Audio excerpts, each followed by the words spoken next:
beep, beep, beep, beep, beep. Welcome to the court of the Edijester. How are we, good people? It's great to see you, speak to you and hear you. I don't see you. I wish I could sometimes. Perhaps I should have some meetings. I don't know.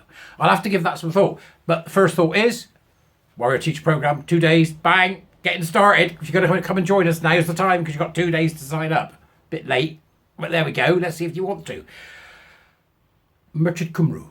I don't know if I'm saying that right? I really don't know if I'm saying it right. Somebody will tell me. Cymru, M-E-R-C-H-E-D, Cymru, who are a group of women doing great work in Wales, fighting gender identity ideology and all its sort of vapid nonsense, including the queer theory bit, of course, which we have to scrap with on a regular basis. That's who they are. If you're not aware of them, you are now. Website for Cymru is in the Dubris. Comments, not comments, Dubris. It's in the Dubris. All right, so go and have a look and you can see it. In addition, the article I'm about to take you through, cold reading as usual, is also in the Dubris. So this stuff grinds my gears. So I see the headline, right? And then I'm like, right, here we go. Welsh schools and trans guidance hung out to dry. Hung out to dry. It's a very, very good way to start. Cymru's research shows how schools in Wales are compromising children's safety and well-being and exposing them to the risk of legal challenge. In the absence of clear, legally compliant guidance from Welsh Government on making decisions regarding gender distressed or questioning pupils, schools are taking widely varying approaches and often reaching for toolkits from transgender campaigning organisations that have already been withdrawn following legal challenge. This is a mess. What a mess Drakeford's left. Loon. Now, you can then, they've done a full report, so you can then download the full report if you want to have a look and see what's going on in Wales, because I know for some people, for example, my friend who is visiting is from Wales. Very important to her, grandchildren, so very important to her. And her children are grown, but she's got grandchildren, so obviously gives a damn. People are very worried about this in Wales. It's called Hang Out to Dry, the impact of Welsh Government inaction on gender-distressed children, their families and their schools. The report is based on freedom of information requests to a representative sample of schools across Wales and one-to-one interviews with parents, teachers and other school staff. So there's a bit of work gone into this, folks. Go and have a look. Give them some love, all right? It's a bit of work gone into this. It's important. So what are the schools doing is the question that's then asked. In the absence of clear guidance, schools' approaches include affirming trans identities. Every single school that responded to the freedom of information request said that, yes, they would facilitate a gender transition. In my mind, that should be enough to get Rishi Sunak off his backside and whipping his government to pass a law that establishes that gender identity ideology is a cult belief system and should be treated with the same disdain as one would treat other belief systems that are just as batty and driven by the idea of sacrificial flesh, which is what happens when the person who is captured by this moves forward. Concealing information from parents. So every school they asked said they would. Concealing information from parents. A majority of schools, 68%, would not necessarily inform parents if a child announced a wish to transition gender. For the love of God. Have we not understood yet that this is an iatrogenic process and that teachers are in no way qualified to be making psychological interventions in a child's life that are best left in the hands of clinicians, if at all?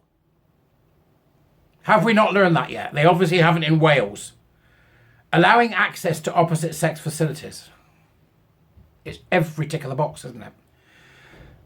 A significant minority of schools support children to use opposite sex toilets, 15%, changing rooms, 15%, sports and even sleeping accommodation if they want, with concerning implications for children's safety and privacy. 3/4 of schools said they oblige or put strong pressure on pupils to participate in a social transition by using preferred pronouns and adopted names of their peers. This is schools in Wales facilitating the authoritarian, anti-human, anti-reality, homophobic and misogynist idea that is touted by the gender identity ideology and queer theory crowd in Wales.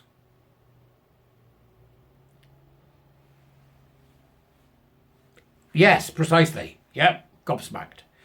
These approaches violate safeguarding principles. The adoption of a trans identity by a child is a safeguarding red flag. For fuck's sake, why are we still here? It's like back in 2019. If a child says that they're trans, it is a safeguarding red flag.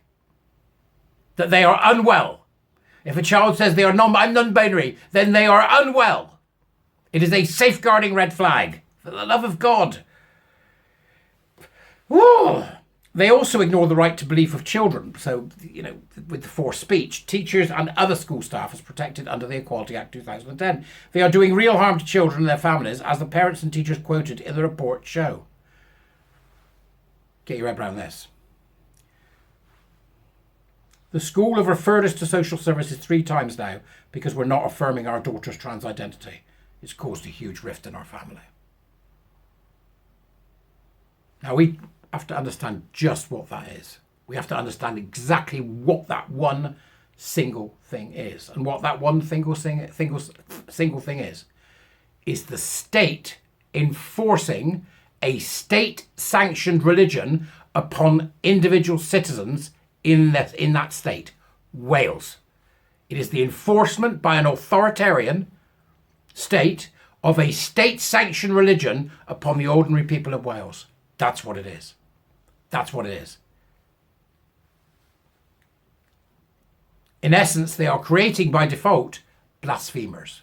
They are creating by default heretics. And when somebody is a heretic, they are punished by the state with its enforced religion, which is exactly what's happening to that family that's mentioned in that one very small particular piece from the whole report. This is the imposition by a toxic authoritarian state of a state religion upon the family. Get it? See what it is yet? The report's great, by the way. Please read it all. But I'm not going to go through most of this because that's all you need. Okay? The enforcement of a state religion by the state upon a family, with the punishment being you're not fit to be family because you don't like the state religion. That's the game now. That's the game. And I'd like you to think about that today. I like that Richard Cymru say that they are women who come from the left, but it does leave me with the question, why? Because this is phenomenally left behaviour by a phenomenally left government. It must be so difficult, as we've all found. It is difficult to hold that line. The Overton window shifted so much. But make no bones about it. This is the establishment of a state-led religion in which your child is the believer, and in addition, so don't go to the right either, your child then becomes the commodity to be sold, the body to be sold for experimentation and for blockers and for hormones. The entire edifice stops, and this government should do something about it before it's kicked out, and we all end up with Labour across the UK, because this, ladies and germs, is what's coming.